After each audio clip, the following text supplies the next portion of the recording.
June 6, 1944.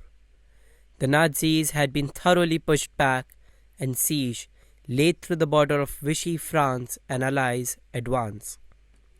The fantasy of a great German empire now seemed like a dream too big. Near Calais, James of the 5th Infantry Unit was put up for surveillance of German troops. As he sat on a cliff overlooking the English Channel, he took out a copy of the Bible and started to read it. 30 minutes later came a distant sound of the marching of troops and quick gunfire. Panicking, he took out his beeper to inform the squadron. But alas, it was the squadron itself under the gunfire. But James couldn't go and help, for he was given strict orders on surveillance only. He did not even have a gun. Suddenly, the marching of troops became louder and even more boisterous. James' training quickly kicked in as he ran as fast as he could and hid behind a rock. As he peeped out, there came a magnificent platoon, easily consisting of over 60,000 men. This was the Nazis' counter-attack.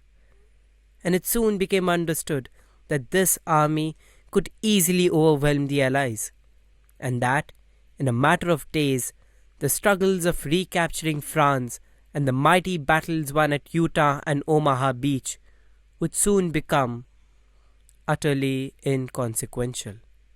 As he prayed to God for life and muttered his final words, came the army marching, in almost perfect form, straight towards the cliffside. But they never stopped. The army kept marching and trumpeting to add, and never stopped.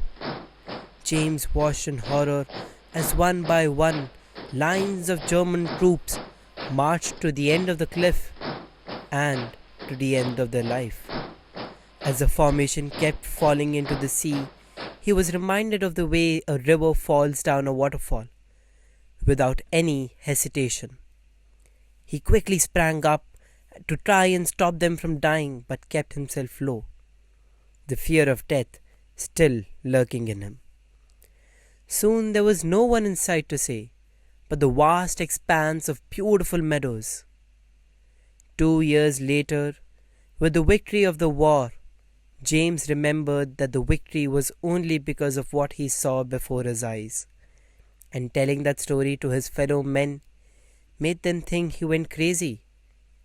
But still to this day, sightings and stories of the grey metal helmet with a skull on its forehead popping up in the sea and washing on the shores of Great Britain makes it seem as though it did happen. The end. Hope you liked it. You can check out our podcast on Spotify, where we have already posted more than 10 tales under the name The 2 Minute Storyteller. On YouTube, make sure to tune in next week, where I'll present you with another slice of life. Until then, farewell, bye-bye, and take care.